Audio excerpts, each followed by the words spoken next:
Ini modal saya menjalani hidup. Maka wajar Allah itu putuskan hubunganmu dengan semua itu dari batin ya, maka engkau bahagia. Siapa yang hidupnya tidak dengan cara ini, maka setiap hari dia akan tersiksa. Apapun kejadian yang antum perhatikan, tidak terlihat peran Allah di situ, buta. Maka orang ini tidak akan diizinkan memandang Allah di akhirat. Untuk teman-teman yang menonton kajian ini, jangan lupa bersalawat kepada Nabi kita Rasulullah Muhammad sallallahu alaihi wasallam. Allahumma salli ala Muhammad wa ala ali Muhammad. Sallallahu ala Muhammad sallallahu alaihi wasallam. Apapun yang terjadi, maka kita tetap ridha kepada takdir dan qadanya Allah Subhanahu wa taala. Semua kehendak Allah itu baik, sempurna. Tapi ketika seorang hamba yang tidak sempurna memahaminya, dia menganggapnya buruk. Maka tidak ada takdir yang buruk bagi hamba yang kenal Allah. Karena jika buruk dia bersabar dan itu baik. Jika baik dia bersyukur dan itu juga baik. Maka takdir itu semuanya akan jadi netral jika seseorang mengenal siapa yang sedang mentakdirkan dia. Ini yang sering kita baca di hikam. Apapun masalahnya akan terasa mudah dan ringan jika kita mengenal siapa yang sedang menguji. Ya, semoga Allah memberikan kekuatan untuk kita semua, apapun persoalannya, apapun masalahnya. Masalah rumah tangga, pekerjaan, masalah hubungan dengan teman-temannya, dan lain sebagainya. Semoga Allah berikan kita as-sabar dan as-syukur. Syukur-syukur Allah berikan kita al-ikhlas. Karena ikhlas itu plong, nggak ada di situ lagi rasa beban. Orang ikhlas lebih tinggi dari sabar, karena sabar masih ada beban. Tapi kalau ikhlas tiada beban. Allahumma ja'alna minal mukhlisin al-mukhlasin. Amin ya rabbal alamin. Semoga hati kita bercahaya dengan surah Al-Fatihah. Alhamdulillah. Bismillahirrahmanirrahim. Iya, kenapa ya nafsin. Syaratul ladzina an'amta 'alaihim waladhdallin. Kita masuk ke hikah yang ke-60 ya. Sebentar. Qala Ibn Athaillah bisanadina al-muttasil ilayh ma basaqat. Kelihatan ya, nomor 60. Anggap aja kayak baca Iqra.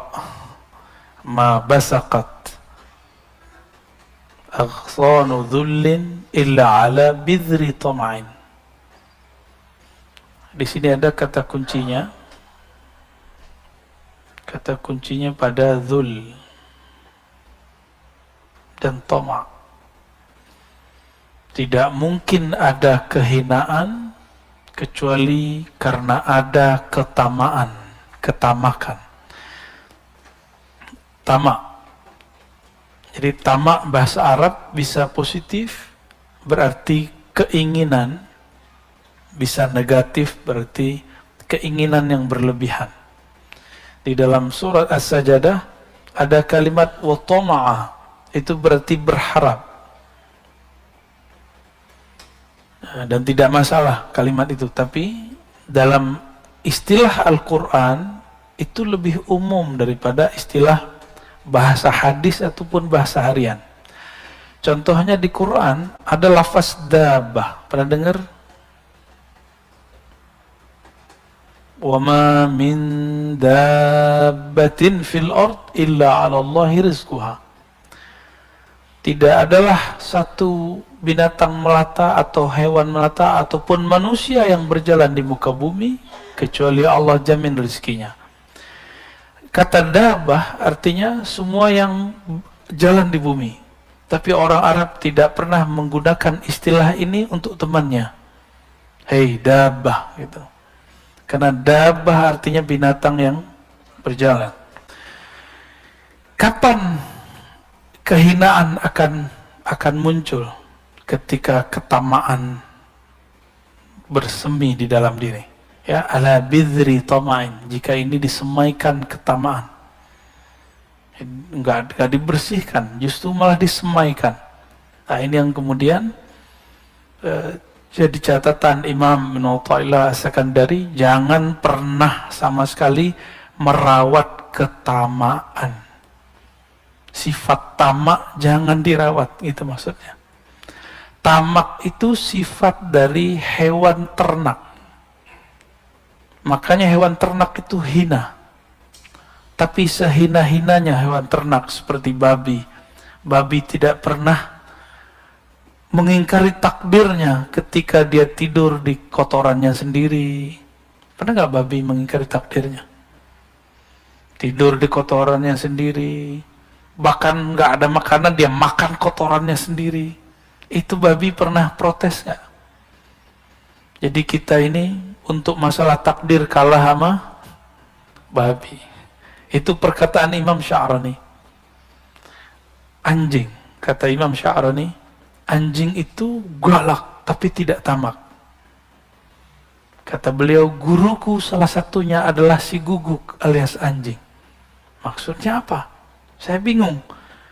Karena dalam pikiran alam bawah sadar orang Indonesia khususnya, anjing itu najis karena mazhab Syafi'i. Tapi ternyata di mazhab Maliki tidak. Di mazhab Maliki anjing tidak najis. Kata Imam Sya'rani, lihatlah apabila anjing makan. Itu dia kalau sudah kenyang, walaupun dagingnya masih banyak, daging yang dia santap masih banyak, dia tinggalkan. Dia nggak bawa tabungan buat besok gitu. Bekal buat besok. Ada nggak anjing begitu? Maka segalak-galaknya anjing, anjing tidak tamak. Kita sudahlah galak, emosional, rakus, tamak lagi. Nauzubillah min dzalik. Semoga Allah menyembuhkan ketamaan di dalam diri kita semua. Amin ya rabbal alamin.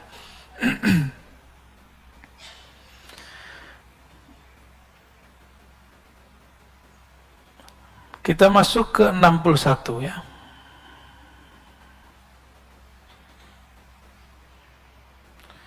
Ma qadaka syai'un mislul wahmi. Ma qadaka syai'un mislul wahmi. Tidak adalah yang mengikatmu lifestyle, gaya hidup. Ini mainnya di sini. Ya. Ma, tidaklah qadaka, mengkaitkanmu, menarikmu, syai'un, sesuatu pun, mislul waham, yang lebih deras, lebih kuat daripada waham. Waham itu apa? Nah, ini kalau kita buat ilustrasinya, yakin. Yakin itu udah paling tinggi. Pertengahan namanya syak. Apa arti syak? Ragu. Di bawahnya namanya waham. Jadi ini 50%. Dari 0 sampai 50 disebut dengan waham. Pikiran, asumsi tentang sesuatu yang lemah, bahkan di bawah syak, tapi kemudian jadi was-was. Bentuknya nanti was-was. Atau kata-kata orang. Jadi, apa kata orang? Gitu. Pernah begitu nggak? Apa kata orang kalau aku ke masjid pakai motor? Apa kata orang kalau apa kata orang? Kalimat itu padahal orang nggak pernah ngomong. Ya. Benar nggak? Saya pernah pakai motor ke sini kan, malah disamperin. Wah, Ustaz, malah digituin. Motornya motor Beat lagi, badan kita segede gini. Malah dipuji-puji ya. Saya kaget, saya nggak mau dipuji. Ya, nggak akan ada, teman-teman, kata orang itu tidak akan pernah sebenarnya mempengaruhi persepsi orang lain terhadap kita. Nah, maka di atas syak inilah harus kita bangun dengan ilmu dari 51 sampai 100. Kalau 100 itu hakul yakin namanya, atau yakin. Ini yang harus kita bangun. Gimana cara membangunnya?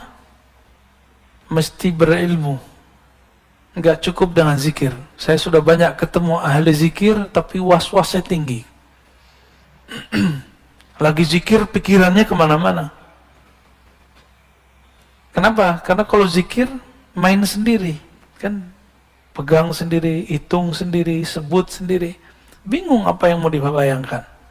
Kan Allah nggak boleh dibayang-bayangin. Benar nggak? Maka lebih enak, wirid yang paling hebat itu wirid ilmu. Ilmu yang paling tinggi, ilmu mengenal Allah. Ilmu mengenal Allah tidak mungkin kecuali lewat mengenal diri. Diri yang paling hakiki namanya ruh. Itu sebabnya kajian hikam nanti ujungnya ma'rifatul ruh. Kenal ruh, kenal yang meniupkan ruh, Allah Subhanahu wa ta'ala. Ya.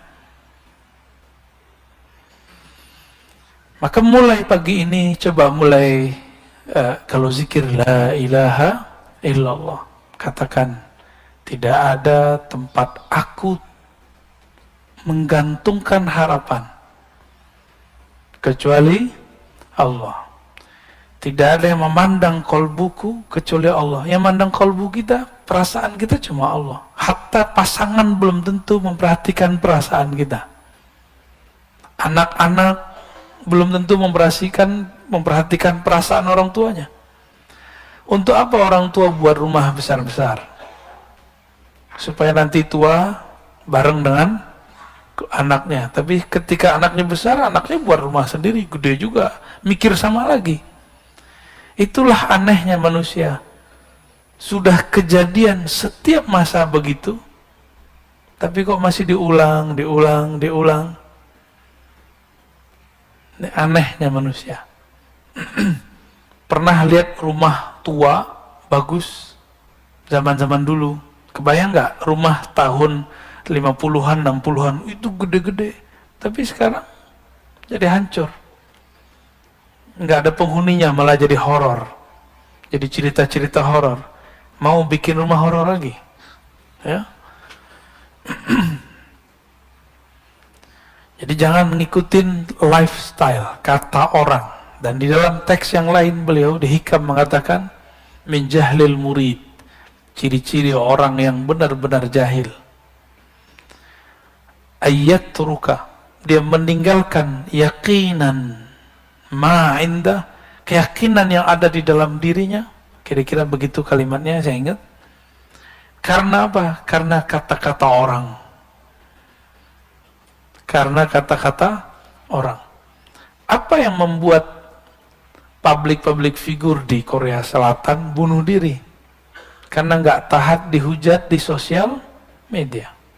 Karena kolbunya menggantung kepada wahamnya. Nah, waham ini hanya bisa dihancurkan dengan kalimat la ilaha illallah dan Allah. Allah itu diulang terus di kolbu. Maka perlu talqin zikir di situ. Carilah mursyid-mursyid ya, yang bisa mentalkinkan zikir. Semoga Allah membersihkan kolbu kita dari waham. Ya.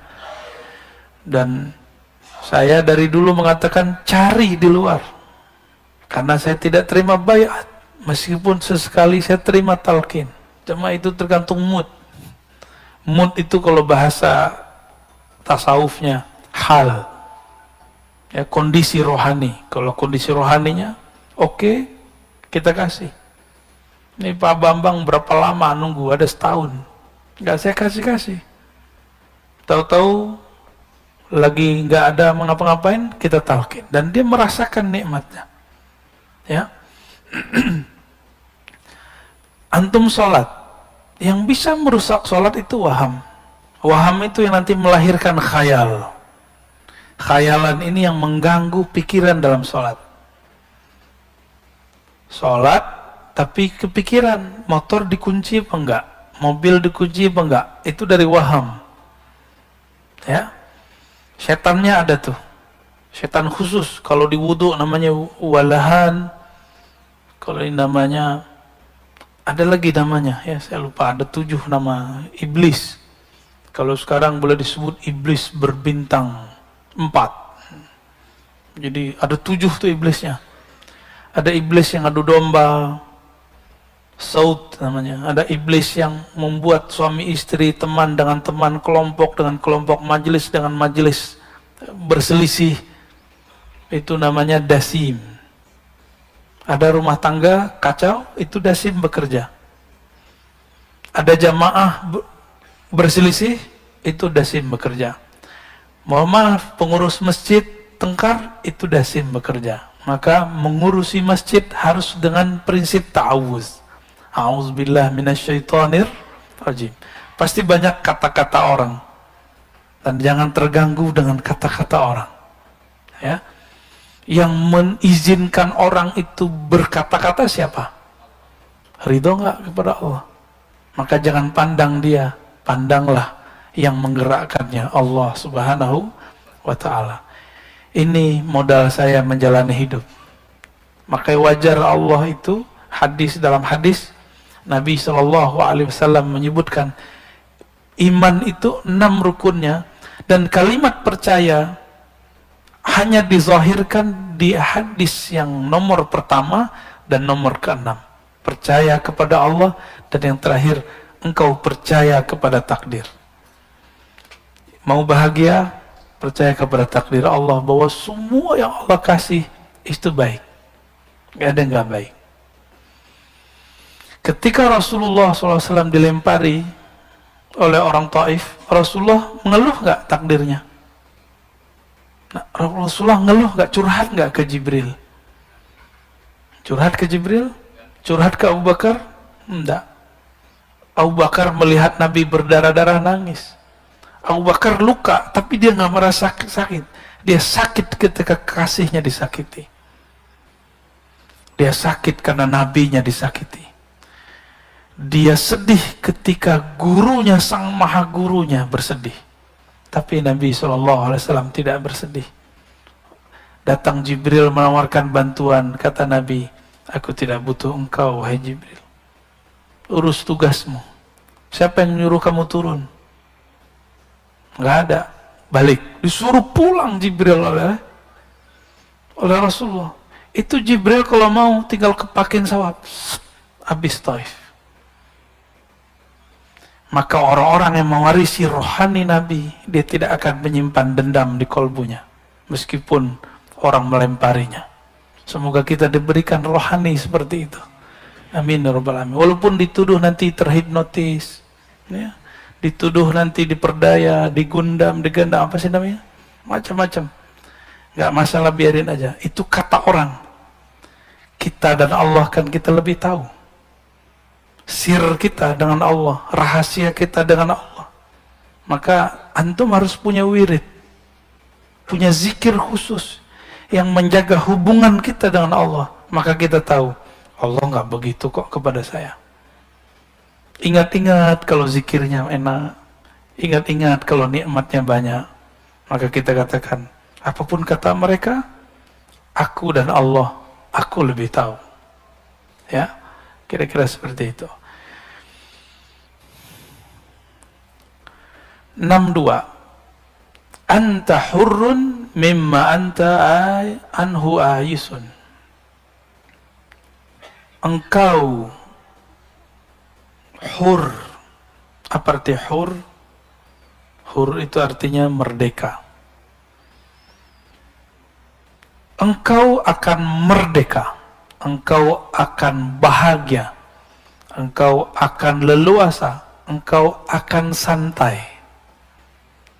Mimma anta anhu ayisun. Yang mana engkau ayisun anhu, engkau berlepas harapmu darinya.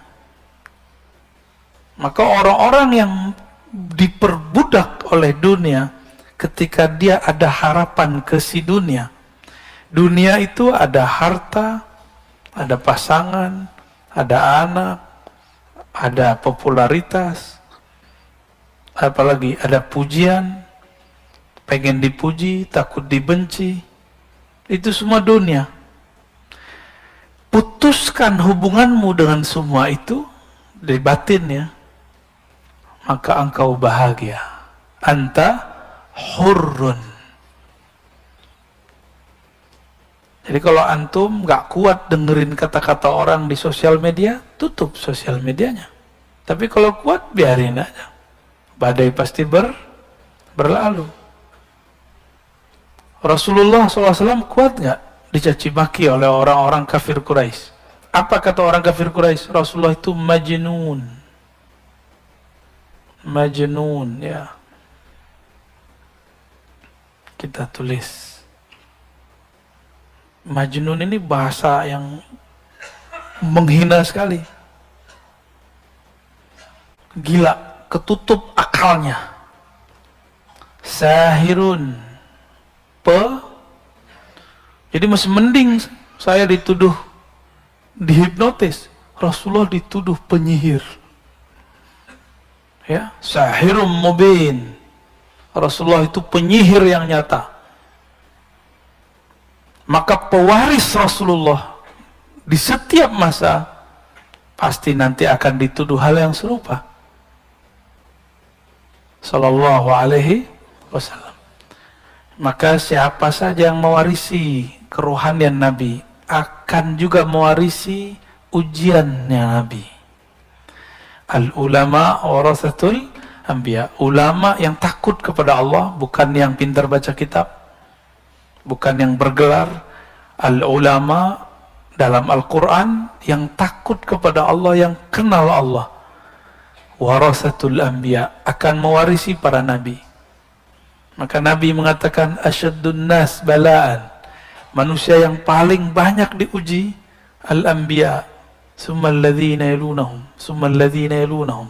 Di riwayat kedua summal amsal, summal amsal. Yang paling banyak diuji dan yang paling keras goncangannya adalah para nabi, lalu pewaris para nabi, lalu pewaris gitu. Siap berjuang. Ahlul Badar disebut apa? Disebut orang jobless, nyusahin orang.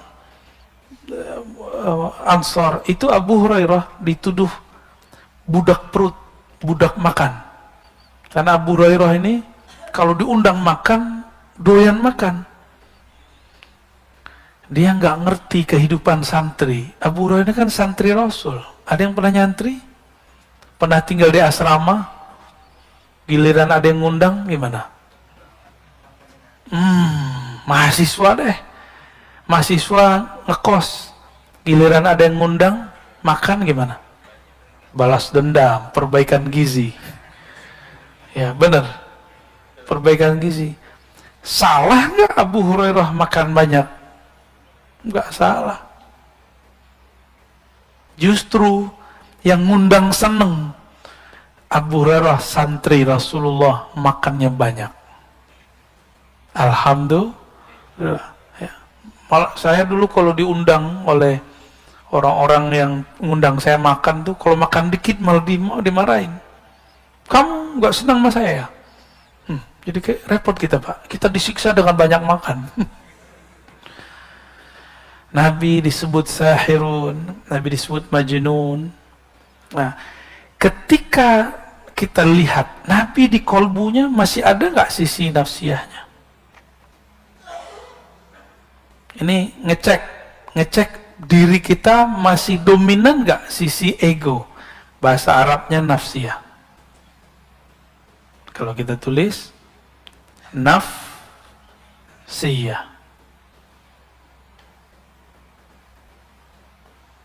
ego. Saya bilangin ke Pak Bambang nih, kamu sombong amat sih. Kalau dia tersinggung, berarti nafsiyahnya hidup. Ini yang menutupi dirinya.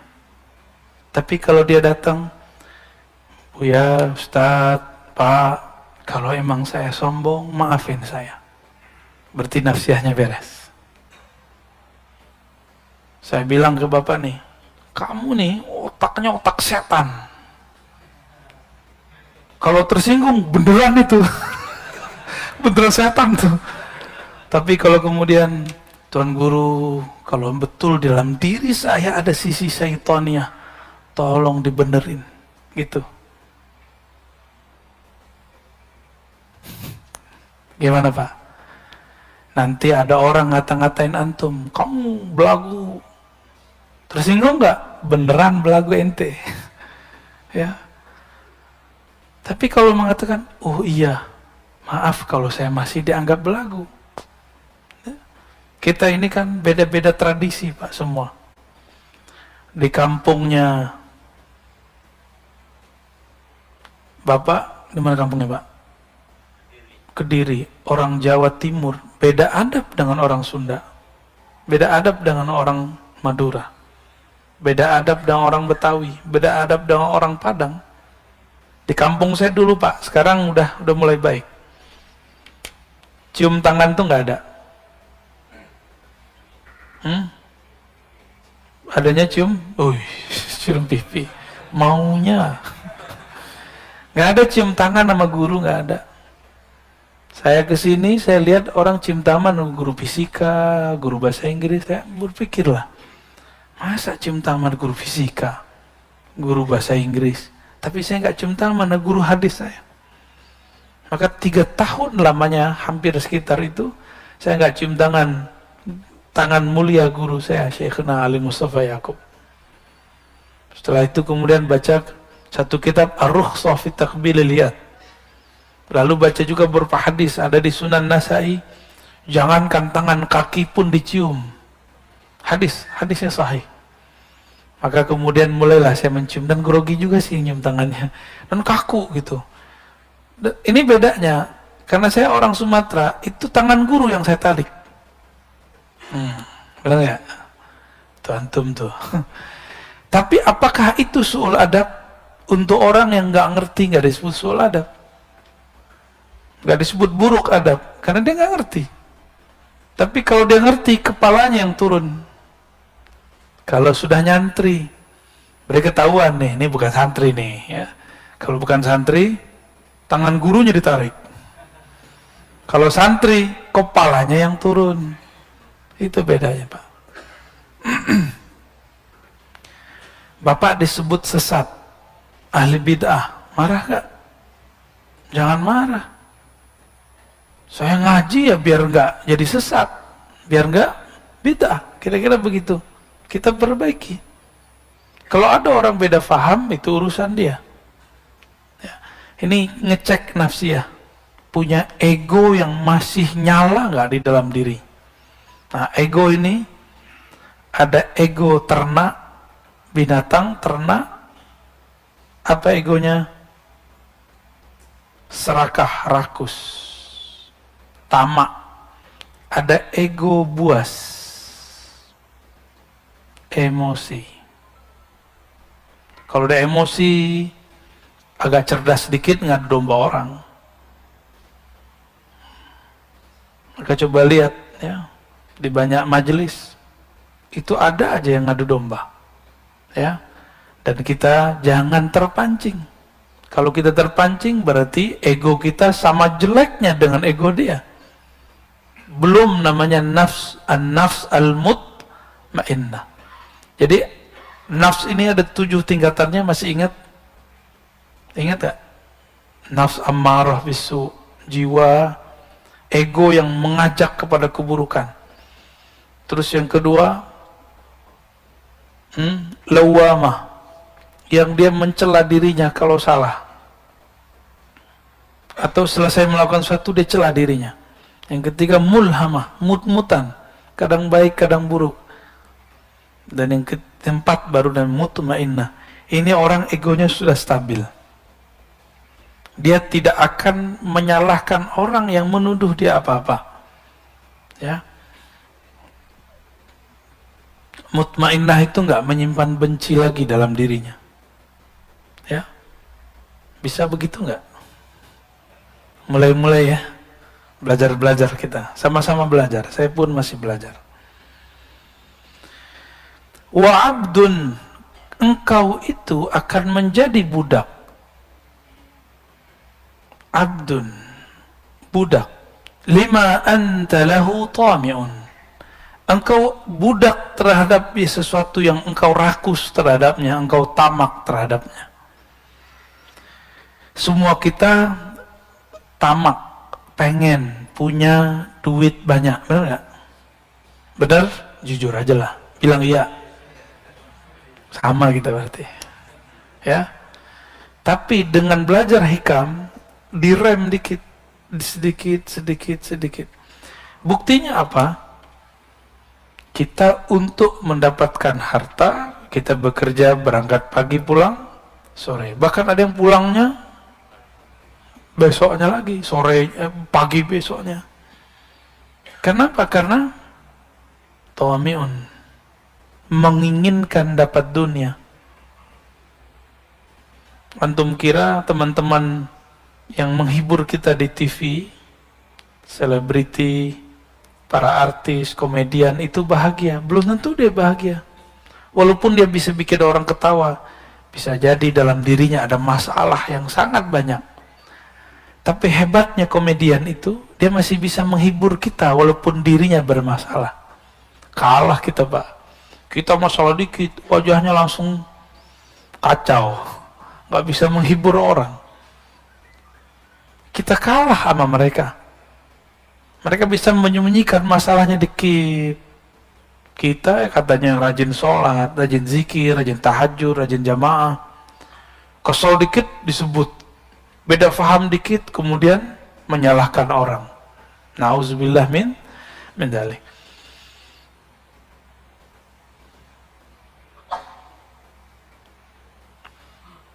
Oke, kita lanjut ya.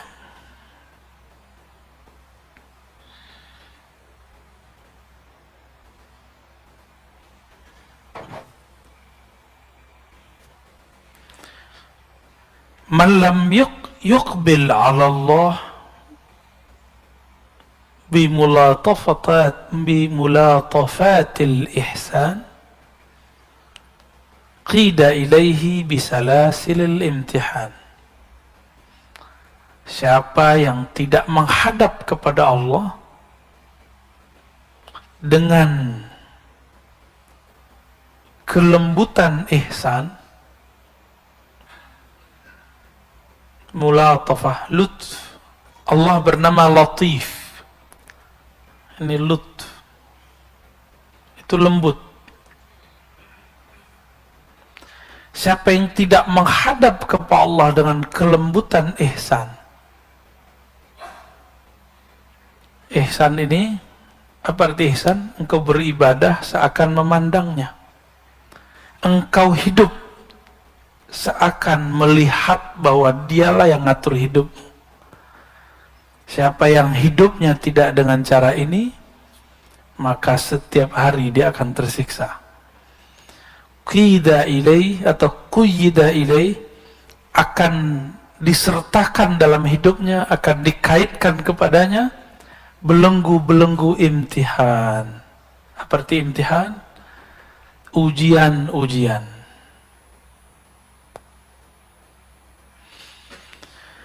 Orang yang merasa diuji terus, dapat bencana terus, dapat cobaan terus. Kenapa? Karena memandang Allah tidak dengan kacamata ihsan. Jadi mulai pagi ini coba berpikir, apapun yang terjadi padaku itu adalah kebaikan-kebaikan Allah. Mungkin kita ini kurang penyabar, maka dilatih sabar dengan ujian.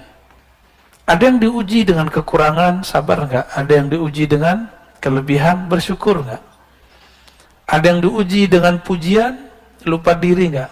Ada yang diuji dengan cacian, dia putus asa nggak? Itu mainan Allah semua. Jika dia memandang ini mainannya Allah, aturannya Allah, Rabbul Alamin yang ngatur alam semesta, maka belenggu-belenggu cobaan pun terasa tidak membelenggu. Ya, justru dia merasakan itu cubitan-cubitan dari Sang Maha Kekasih, Allah Subhanahu wa Ta'ala. Pengen nggak dicubit kekasih, Pak? Kangen nggak masa-masa dulu? Kangen ya, masa-masa awal nikah dulu dicubit kayaknya dibalas pakai bibir ya nggak? Kalau sekarang udah dipelukin tolak, bau, gitu ya? Enggak gitu, alhamdulillah, berhasil berarti Pak.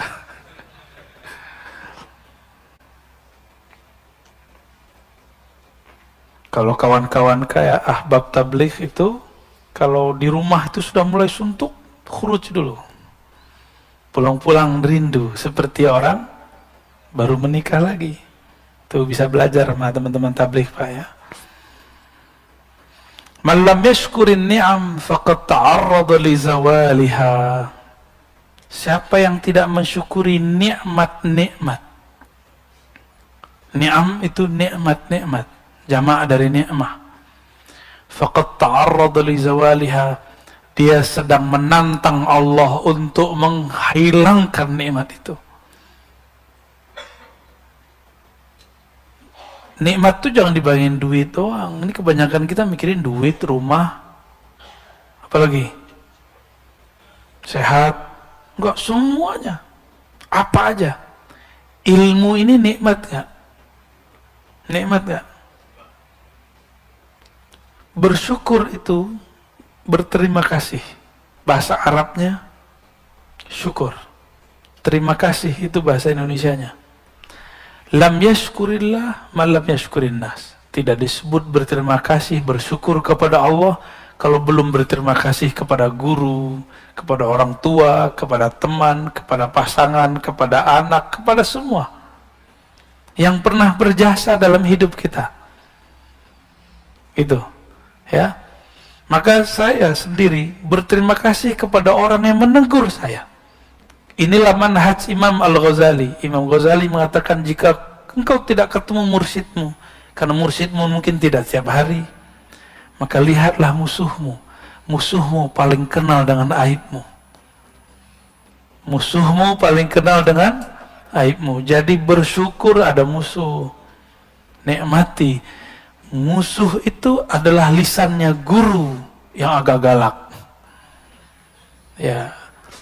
Kalau pernah dimarahi guru nggak? Pengalaman saya, setiap kali saya ridho dimarahin guru, itu berkah dan sampai hari ini. Dulu cara baca kitab saya dimarahin guru saya. Dan guru saya kakak kelas. Kamu nih baca kitabnya ke orang bego gitu. Waduh. Emang saya bego Kang, bimbing saya Kang. Nggak pernah dibimbing saya. Tapi besok ujurumiyah khatam dari maghrib sampai isya. Ulang lagi, diulang begitu. Efeknya ilmu gramatikal menjadi hafal.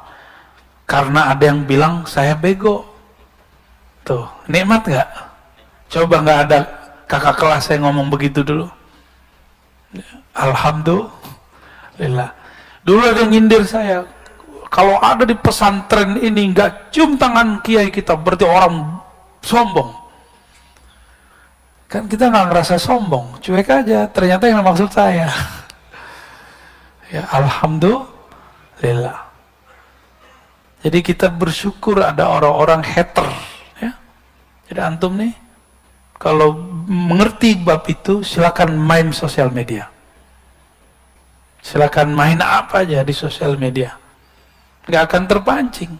Tapi terpancing emosinya sekali, berarti antum belum berhak main di situ. Itu yang dikabarkan dulu oleh Maulana Syekh Hisham Kabbani. Nanti beberapa tahun ke depan akan muncul sosial media. Beliau menyarankan murid-muridnya tidak sibuk main itu. Karena nanti orang tengkar tanpa melihat. Orang berprasangka tanpa tabayun. Benar nggak sekarang? Cukup dapat postingan kawannya, dia kemudian posting ulang. Dia cuma dengar dari selentingan dari kawannya, dia ulang. Hatta sekelas ulama pun begitu. Gimana awamnya? Gimana masyarakat umumnya? Ini akhir zaman. Mohon dimaklumi. Ya. Itu yang dikalamkan dulu oleh Maulana Syekh Hisham Kabbani. Ya, murid Syekh Nazim. Wa man syakaraha, siapa yang mensyukurinya, mensyukuri nikmat, termasuk nikmat ditegur orang, nikmat dibenci orang, bahkan nikmat dipuji orang. Bahwa nikmat ini siapa yang ngasih? Allah.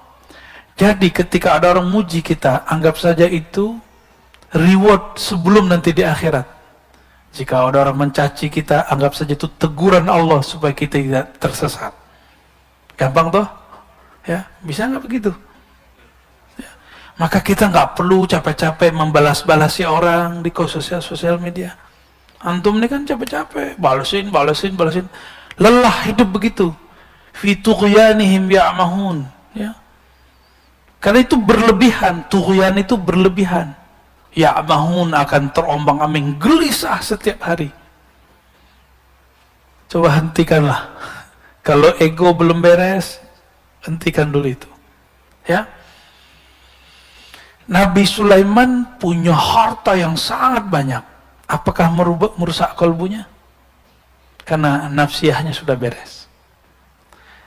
Nabi Isa, Nabi paling miskin, padahal paling sakti. Selain Nabi Muhammad, yang paling sakti Nabi Isa, Nabi Musa. Nabi Musa belah laut. Nabi Isa orang mati hidup. Tapi Nabi paling miskin. Tapi beliau berubah nggak suasana kalbunya kepada Allah? Nggak pernah berubah. Paham maksud saya? Nah, Nabi Muhammad tuh diberikan dua itu sekaligus. Kadang susah, kadang senang. Dan itu tidak merubah beliau. Kadang dipuja-puji, kadang dicaci maki, dan itu biasa. Kadang beliau banyak pengikut, kadang tidak. Nah, wa man syakaraha, siapa yang mensyukuri nikmat-nikmat tadi, faqad qayyadaha biiqaliha, dia telah mengikat nikmat itu biiqaliha, dengan kaitannya. Apa tali ikatan yang paling kuat untuk nikmat? Namanya tali syukur. Jadi syukur itu pengikat. Banyak orang berpikir memberi itu menghabiskan uang, menghabiskan dana, menghabiskan harta. Enggak. Tergantung nih. Jadi ada yang ngeluh, Ustadz, saya bersedekah tapi duit saya berkurang. Ya iyalah. Benar nggak? Waras gente. Bukan gitu maksudnya, katanya berkah.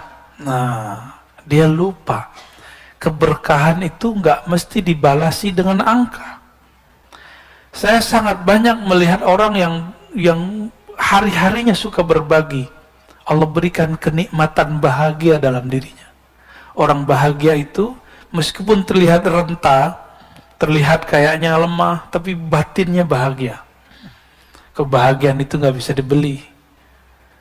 Antum pergi kemana aja, ada gedung tertinggi di Abu Dhabi, Dubai, naik aja, belum tentu bahagia, paling ketakutan. Ya, Allahumma sholli ala Muhammad.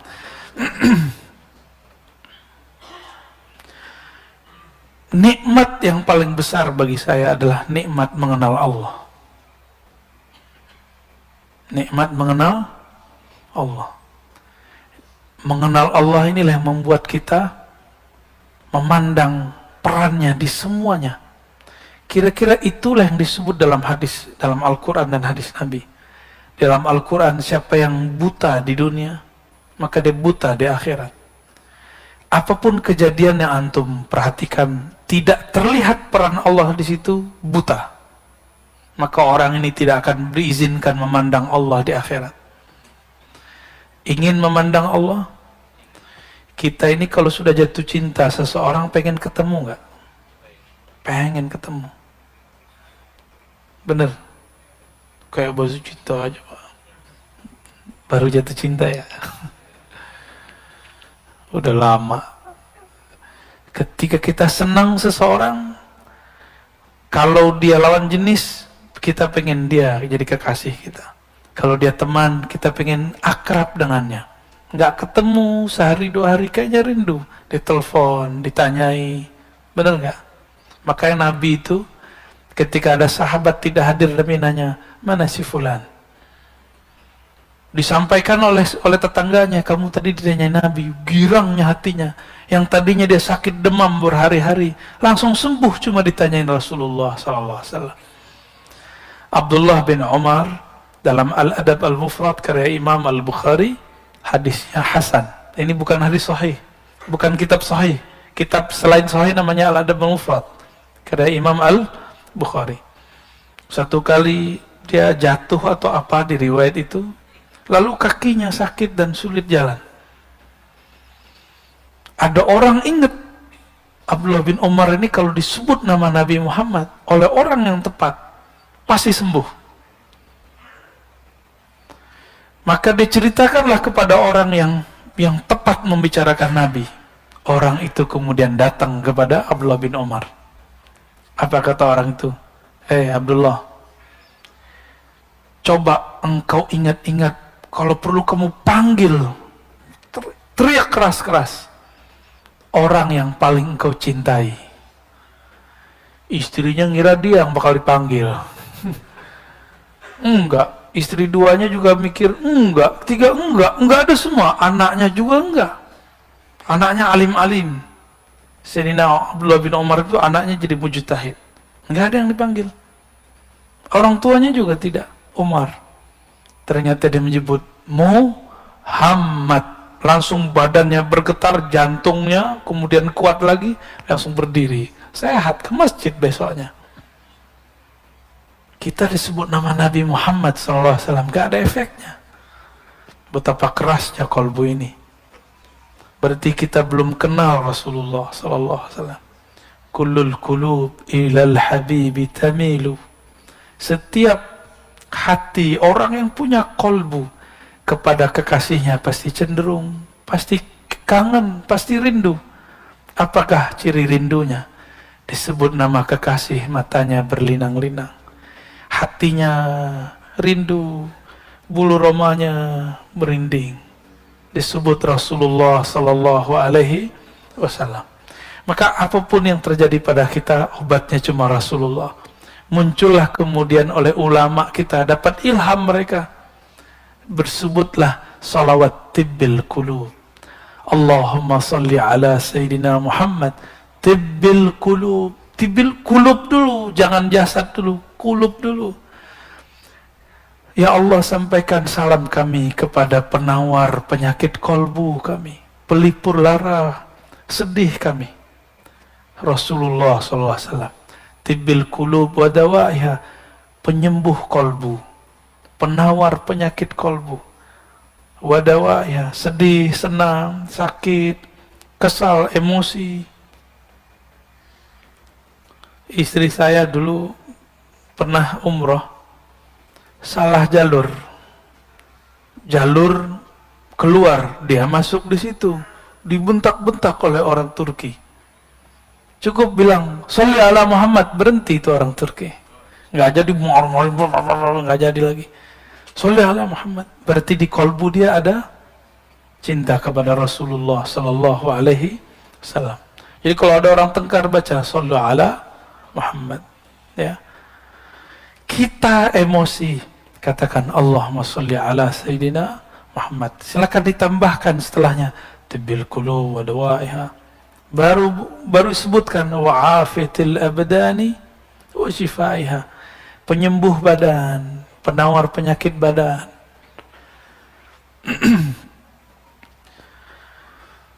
Nah, nikmat ini yang harus kita syukuri. Saya mau tanya Bapak Ibu Saudara bukan Allah, ini yang saya sampaikan sejak awal saya ngajar di kampus, di pesantren, di mana. Negeri ini dapat keberkahan, diizinkan Allah buka majelis sekarang di mana-mana. Malah lebih longgar di perkotaan daripada di daerah. Ini nikmat bukan? Bisa bersyukur. Coba kurangi hujatan. Menghujat wali kota kah, gubernur kah? Pernahkah mendoakan mereka? Kalau orang salah, didoain baik atau didoain buruk? Antum salik ilallah, orang yang sedang suluk kepada Allah. Tapi kecuali antum politisi. Kalau ada yang salah di antara pemimpin, apa yang dilakukan? Dikompor-komporin terus. Kita bukan politisi. Kita ini rakyat. Nikmat jadi rakyat adalah negeri yang aman. Sekarang di Suriah tidak bisa buat pengajian seperti ini. Ada cuma kota Damaskus, itu pun hati-hati. Ayah dari guru saya, Syekh Muhammad Sair Ramadan Al-Buti, dibom lagi ngaji. Maka jangan pernah membiarkan ada pemikiran-pemikiran yang tidak mensyukuri nikmat kedamaian ini. Itu yang mereka ingin memberontak. Ya. Beda politik silakan, mengkritik boleh, tapi jangan sampai ada pikiran memberontak. Saya husnuzon kepada orang-orang yang banyak mengkritik pemimpin kah siapa, dia tidak berniat untuk memberontak, tapi niatnya cuma ingin baik, mungkin caranya kurang baik. Kita ditegur orang, caranya nggak baik, terima nggak? Susah terimanya, karena nafsiyah kita belum beres. Ya, kalau ego antum belum beres, ditegur orang tersinggung. Orang ngomong baik-baik aja kita marah. Benar? Apalagi orang ngomongnya nggak benar, ngomongnya kasar. Nah, saya berharap kalau sudah ngaji hikam, kelembutannya sudah ada sampai ke lisannya. Amin ya Rabbal. Maka yang punya sosial media, buat status-status yang rahmah, yang penuh kasih sayang.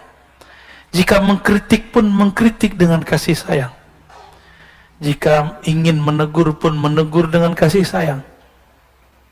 Kita ini gak ada yang suci. Antum jadi mereka belum tentu benar. Ya. Maka jangan kemudian mencaci maki orang, mengata-ngatain orang, lupa dengan diri sendiri. Mengkritisi orang, lupa mengkritisi diri sendiri. Ya, nauzubillah min dzalik. Sudah atau belum? Cukup ya? Gimana Pak Bambang?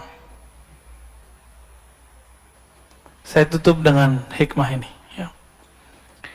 Khaf min wujudi ihsanihi ilaik.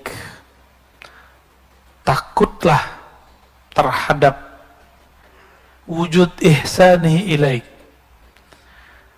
kebaikan-kebaikan Allah kepadamu, tetapi engkau selalu durhaka kepadanya. Kita ulangi terjemahannya. Khaf, takutlah engkau dari banyaknya kebaikan Allah, dari selalunya Allah berbuat baik kepadamu, tapi engkau selalu durhaka kepada Allah. Ayakuna dzalika istidrajan lak. Siapa tahu nafas yang masih engkau pakai, ilmu yang masih engkau pahami, istidraj, bukan lagi nikmat tapi istidraj. Apa beda nikmat istidraj? Kita sudah sering bahas. Nikmat itu bertambah pemberian, bertambah ketaatan, ketulusan, bertambah baik egonya. Sedangkan istidraj, bertambah nikmat, bertambah ilmu, bertambah pemberian Allah, bertambah jumawa, bertambah sombong, bertambah lupa diri. Ya. Maka Allah mengatakan di Quran, sanastadrijuhum min haitsu la ya'lamun. Kami akan istidrajkan mereka. Kami beri mereka, tapi mereka tidak sadar dengan pemberian itu, lalu mereka justru durhaka dengan itu. Min haitsu la ya'lamun, tanpa mereka sadari. Semoga Allah jaga kita dari istidraj. Semoga Allah berikan kita rasa syukur sehingga pemberiannya disebut nikmat. Allahumma ja'alna minasy-syakirin. Ya Allah ya Syakur, salli ala Sayyidina Muhammad Sayyidis Syakirin.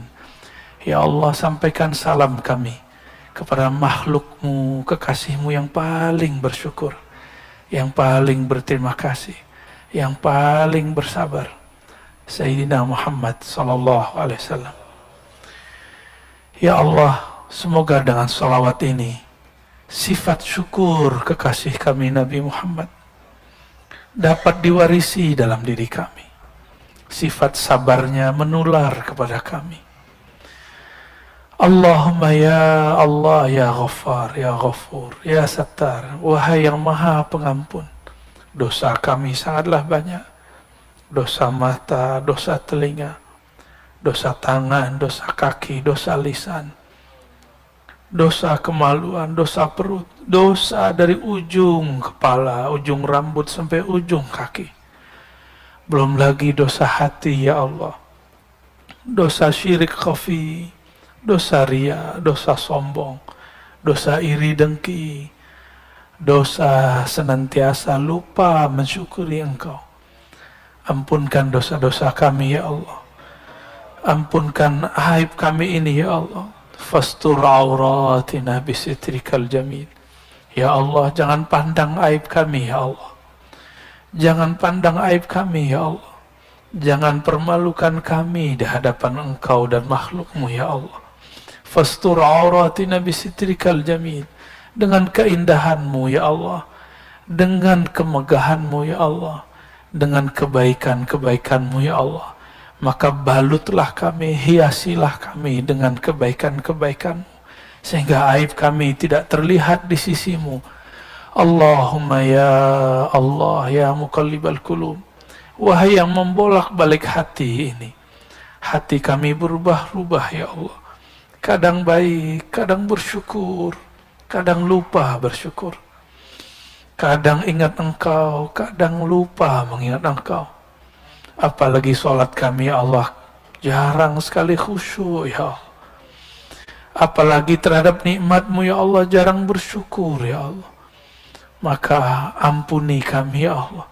Tetapkan kolbu ini menjadi kolbu hamba yang bersyukur. Abdan syakura. Wasabbit qulubana ala dinika wa ta'atik. Allahumma ya nur, wahai pemilik cahaya, kolbu kami dipenuhi noda-noda kegelapan. Otak pikiran kami dipenuhi dengan was-was dan prasangka. Badan kami dipenuhi dengan lumuran dosa. Dengan cahayamu ya Allah, maka bersihkan kami, terangi kolbu kami. Bihaqqi Nabiyina Muhammad sallallahu alaihi wasallam. Allahumma rabbana atina fid dunya hasanah wa fil akhirati hasanah wa qina adzaban nar waj'al sayyi'atina sayyi'at man ahbabta. Allahumma salli ala sayyidina Muhammad wa ala ali sayyidina Muhammad walhamdulillahi rabbil alamin. Assalamualaikum warahmatullahi wabarakatuh.